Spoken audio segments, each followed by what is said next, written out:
In this lesson we're going to look at the VT graph for a falling skydiver before and after she opens her parachute, and we're going to plot her velocity from the moment that she jumps from the aeroplane. So in this instant, in this very moment that she jumps from the plane, we can assume there is just one force acting on her, and that is her weight, which is produced by the force of gravity. Okay, so in that very instant, her acceleration at that moment will be equal to the acceleration due to gravity, which would be 9.8 meters per second squared. Now, I haven't got the units on this graph, but technically if you were to calculate the gradient of the graph at t equals 0, you should find that her acceleration, that the slope of the graph at that point here will be 9.81, which corresponds to acceleration at the start of her trajectory.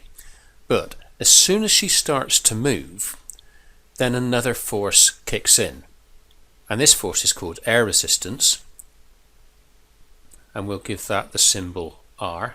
Okay, we'll write that here. That's the air resistance, and the air resistance is dependent on two factors.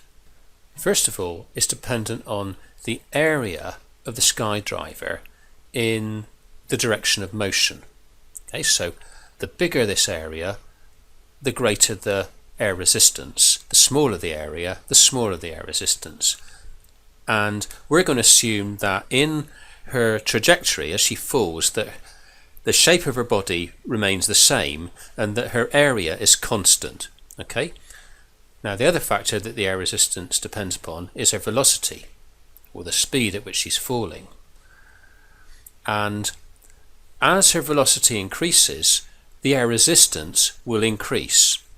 So what that means is that as she falls, as she gets faster and faster, her air resistance increases. So we're going to have a look at the effect of this changing air resistance, and that will help us to interpret the shape of this graph. Okay, so first of all, what we've got to see is that the net force, the resultant force that's acting on her, is the difference between her weight and the air resistance. So we can write out that F, this is the resultant force. I won't put R in here, but you can assume that, okay? It's the resultant force is equal to W minus R, the air resistance. Okay, so her acceleration, following Newton's second law, is equal to the force that's acting on her divided by her mass. Okay, so what's going to happen then is that as this air resistance increases, as it gets bigger and bigger, the difference between her weight and the air resistance is going to reduce. This resultant force is going to reduce, and so her acceleration, which is equal to F divided by m, will also reduce because her mass is constant. So what does that mean? Well, remember that in an earlier lesson we stated that the acceleration at a given moment in time is equal to the slope of the VT graph at that moment in time. So what's happening is, because her acceleration is decreasing, then the slope of this VT graph will decrease. Let's just see that happening. Initially, as I said earlier, the slope will be equal to 9.81. That's the moment that she falls from the plane. Okay, but gradually, as time advances, as the air resistance, as she moves faster and the air resistance gets larger and the resulting force gets less, then her acceleration gets less and the slope of the curve gets less and less. And eventually what will happen is, when she's reaching a certain velocity, this air resistance will now be equal to the weight. And when the air resistance equals the weight, then the resulting force is 0 and the acceleration is 0. So she no longer gets faster and the slope of the graph becomes flat, becomes horizontal. When this happens, we say that she has reached terminal velocity. So this flat bit here corresponds to the terminal velocity of the skydiver. So we'll just make a note of that, terminal velocity. And typically for an adult, that's round about 53, 54, 55 meters per second. So you fall from a plane, you reach that speed, and you're not going to get any faster due to the air resistance. Obviously, you don't want to stay travelling at 53 meters per second because you're going to have a very nasty accident when you hit the ground. So something has to be done to radically reduce this velocity. And as you well know, what she will do is she'll open her parachute, and she does that just here, which is fairly obvious because, as you can see, there's a dramatic decrease in velocity at that point. So let's just have a closer look and see how the parachute helps to slow her down.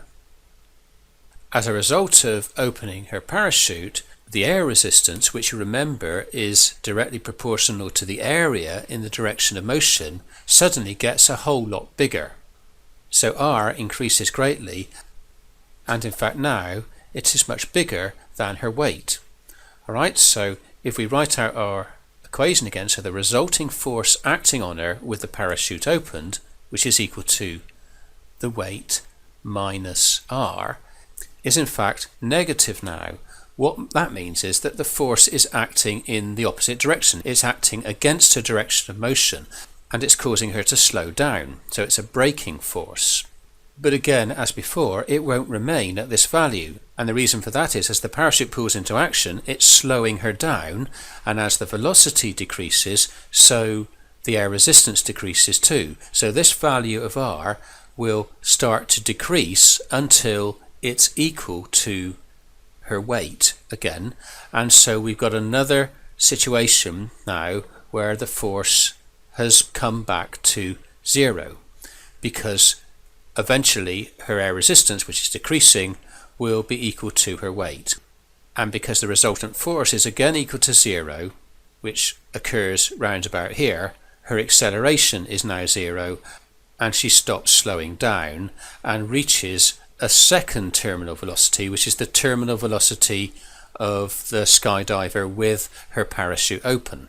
Okay, and this terminal velocity, from a safety point of view, wants to be no more than about 8 meters per second. Okay, and so at that sort of speed she should be okay when she hits the ground.